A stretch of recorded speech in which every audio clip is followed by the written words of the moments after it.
Hey guys, so today we are learning the future perfect indicative active. So the way you form the future perfect is you use the third principal part as we do with all of our perfect tenses, and you add the endings ero, eris, erit, eremus, eritis, erent. So for the verb amo, the principal parts of which are amo, amare, amavi, amatum, we put the stem, the perfect stem from the third principal part, and then the endings ero, eris, erit, eremus, eritis, erent. And the way we translate this is shall have blanked. So amawero will be I shall have loved. Amaweris, you shall have loved. Amawer it, he, she, or it shall have loved. Amaweremos, we shall have loved. Amawer itis, y'all shall have loved. Amawerent, they shall have loved. So that is our conjugation pattern for the future perfect indicative active. And it works like that for all 5 of the conjugation patterns. You use the third principal part and then add the endings ero, eris, erit, eremus, eritis, erent. And it's shall have whatevered. For the deponents, you use the participle form as you do with the perfect indicative deponent, and instead of the present tense of sum as you do in the regular perfect, you use the future of sum. So for minor, to threaten, you get minatus, and then sum s, no, not sum ss, that would be perfect tense. For future perfect, you do ero, eris, erit, eremus, eritis, erunt. And remember, for the plural, you need to change the participle to plural as well. So we get, sorry, this whiteboard is kind of not ideal. So for the singular, we get minatus a ero, minatus a eris, you will have threatened. Minatus erit, he will have threatened. And then for the plural, minati eremos, we will have threatened. Minati eritis, y'all will have threatened. Minati erunt, they will have threatened. So that's the deponent, future perfect. And then for, I need something to clean this whiteboard. And then for the passive, for our active verbs like amo and habeo, dico, audio, and capio, for the passive future perfect, you use the same pattern as we used for the deponents just now. You use the participle and then the future of sum. So for amo, to say I will have been loved, you do the participle amatus a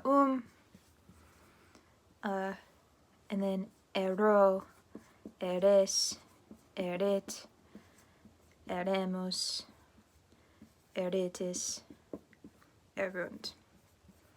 And remember, for the plural, you have to change the participle to plural as well. So amati, I, so we get amata ero, I will have been loved. Amatus eris, you will have been loved. Amatus erit, he will have been loved. Ama tiaremos, we will have been loved. Ama ti eretis, y'all will have been loved. Ama ti erunt, they will have been loved. So that's the future perfect. You now know all 6 tenses of Latin verbs: present, imperfect, future perfect, pluperfect, and future perfect. Right. And remember, look in your books at all the different patterns for the other conjugations. I just did first conjugation for each of those because I just have this small whiteboard. But you need to familiarize yourself with all of the conjugation patterns. It's still the same pattern for each of them for this. So for the active, you add ero, eres, eret, eremus, eretis, erent to the third principal part. For the deponent, you use the participle and then the future of sum. Ero, eres, eret, eremus, eretis, erunt. Notice it's erunt for the future of sum and not erent, like this ending we have for the active. And then for passive, it follows the same pattern as deponent. Okay. The other aspect of this chapter for grammar is going over the meanings of the subjunctive. So the subjunctive, the word subjunctive means subordinated, or to join under, and they're called that because they are used in clauses where that are subordinate to a main clause. So it indicates that the speaker wants an action to take place, or that the speaker thinks it's possible that under certain circumstances it could take place. So it's something that is not expressed fact, which is the indicative case. So indicative mood. So in the indicative mood expresses fact. So he is walking the dog. Subjunctive expresses something underneath that. So it could express a possibility or a wish, like he could go walk the dog. That's not an expressed fact, it's a possibility. So that would be subjunctive.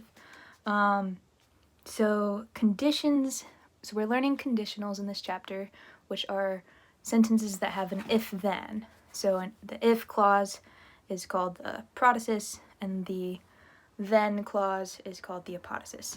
And in Latin, some conditions use the subjunctive. So one of the ones we're going over in this chapter uses the imperfect subjunctive to express possibility in the present. So it's a little bit tricky. So the examples they give are,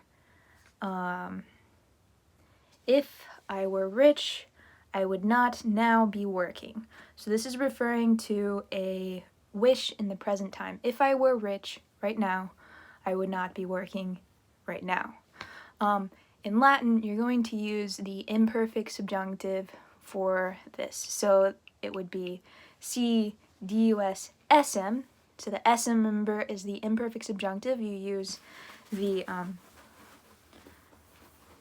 the infinitive and then the personal ending. So essem, esse is the present active infinitive of the verb sum, to be, and then m is the personal ending for first person singular. So essem. Si dius essem, if I were rich, and then the second part of the condition would be non laborarem. So that would be I would not be working. So laborarem is also the imperfect subjunctive from laboro, laborare. That's the first conjugation verb, so we have the are, and then the personal ending m for first person singular. And then the other type of condition we're learning in this chapter is referring to future time. So that one was referring to present time. If I were rich right now, I would not be working. That uses the imperfect subjunctive in both clauses. To express future you use the present subjunctive. So the English example for this sentence is, if I were to become rich in the future, I would give all my money to the poor in the future. Latin's going to use the present subjunctive. So we get si dius viam. So that's the present subjunctive, viam, from vio. If I were to become rich. And then omnem pecuniam pauperibus dem. So dem is the present subjunctive from do dare, right? So we have in our first clause, si dies viam, right? If I were to become rich, this is a present subjunctive. Remember our mnemonic device for present subjunctives, we fear a liar. So first conjugation verbs, the A changes to an E. Second conjugation verbs, the E changes to an EA.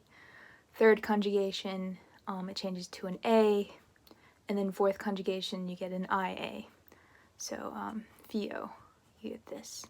And so if I were to become rich, and then the second clause, the potasis,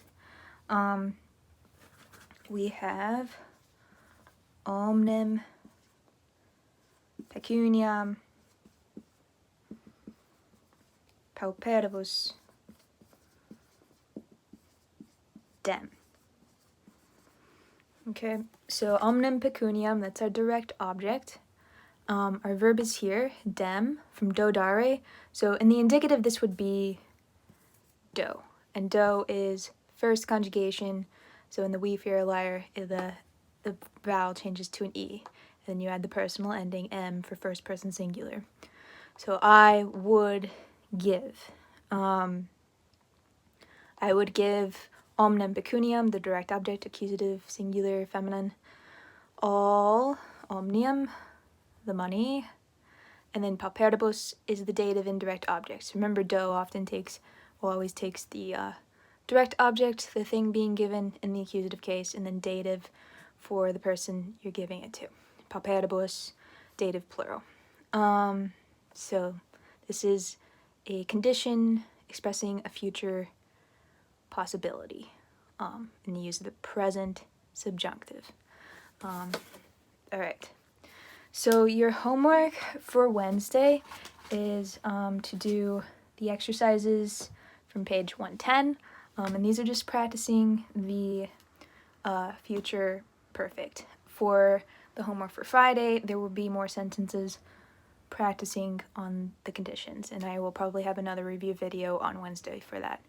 I will also later post a video just going over the passage that you did this weekend for G number 1. I'm just gonna read through it in case you want to watch that. Alright, and email me with any questions. If you don't have your textbook, please let me know and I will make copies of the relevant sections. I hope you are all doing well and safe, and yeah, just let me know if you need anything.